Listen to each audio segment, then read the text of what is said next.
Hello बच्चों, NEET 2024 का question है ये। कैपेसिटर का क्वेश्चन है।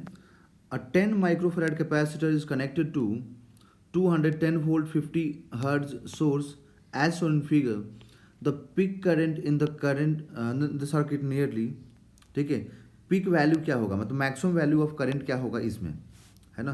तो देखिए, जब भी इस टाइप से दिया रहे ना, मतलब साइन और कॉस के फंक्शन में नहीं हो। जैसे एक होता है कि V naught sine omega t, ठीक है, और एक होता है वी कॉमा फ्रीक्वेंसी दे दे ऐसे। तो ये देखो वी कॉमा फ्रीक्वेंसी है, मतलब वोल्टेज कॉमा फ्रीक्वेंसी हमें दिया हुआ है। तो ये हमेशा ध्यान रखिएगा कि जब जब भी ऐसा होगा तो ये आरएमएस दिया रहेगा, मतलब ये आरएमएस होता है। और यहाँ पर जब भी आपको साइन के फंक्शन में देगा या फिर कॉस के फंक्शन में देगा तो ये फिर पीक वैल्यू होता है, मतलब मैक्सिमम वैल्यू ऑफ वोल्टेज होता है।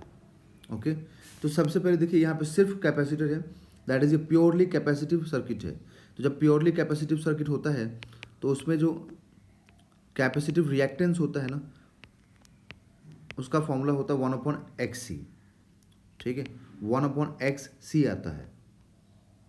ठीक है, तो 1/XC, अब इसको हम कैसे कैलकुलेट करते हैं देखें, तो आपको 2 पाई इंटू एफ इंटू सी लिखना पड़ेगा। 2 pi into frequency into capacitance.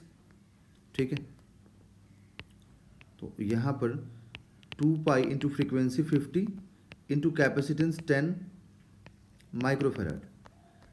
तो अब यहाँ से बच्चों अगर हम एक्स देखें तो 50 इंटू 2 कितना 100 इंटू 10 तो 1000 इंटू पाई इंटू माइक्रो। ठीक है, तो देखिए ये 30 इसका कैंसिल कर देंगे हम लोग। तो 1/पाई into 10⁻³ that is 1000 divided by pi, तो 1000 डिवाइडेड बाई 3.14, जिसको हम लोग अप्रॉक्सीमेटली नॉट एग्जैक्टली 318.47 ओम लिखेंगे। एक्सी का यूनिट ओम होता है क्योंकि एज अ और मतलब रेजिस्टेंस ही काम करता है कैपेसिटर के लिए। ठीक है, तो इसको हम रिएक्टिव ना कैपेसिटिव रिएक्टेंस बोलते हैं।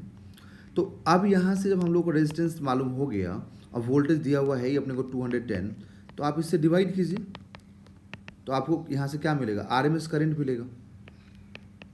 क्योंकि अगर आप आरएमएस वोल्टेज यूज़ कर रहे हैं तो आपको आरएमएस करंट मिलेगा।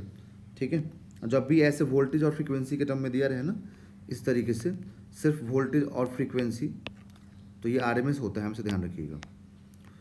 तो अब यहाँ से 318.47 को आप सॉल्व करके लिखेंगे तो ये अप्रॉक्सीमेटली, ये जो है ना अप्रॉक्सीमेटली आता है 0.65 210 डिवाइडेड बाई 318.47, तो आपको ये 0.6594 एम्पियर आता है।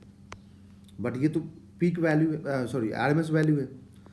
एंड हम जानते हैं कि हमें आरएमएस और पीक वैल्यू में रिलेशन क्या मिलता है। जब ऑल्टरनेटिंग करंट का चैप्टर पढ़ते हैं आप, तो आपको यहाँ वहाँ पर ये रिलेशन मिला होगा कि मैक्सिमम वैल्यू जो करंट का होता है, जो पीक वैल्यू करंट का होता है, वो √2 टाइम्स ऑफ आरएमएस होता है। तो √2 का वैल्यू क्या होता है 1.41 इंटू 0.6594। तो जब इसको मल्टीप्लाई करेंगे तो ये अप्रॉक्सीमेटली I0 का वैल्यू 0.93 आएगा, 0.93 एम्पियर आएगा अप्रॉक्स में, नॉट एग्जैक्टली। तो option number 2 is the right answer.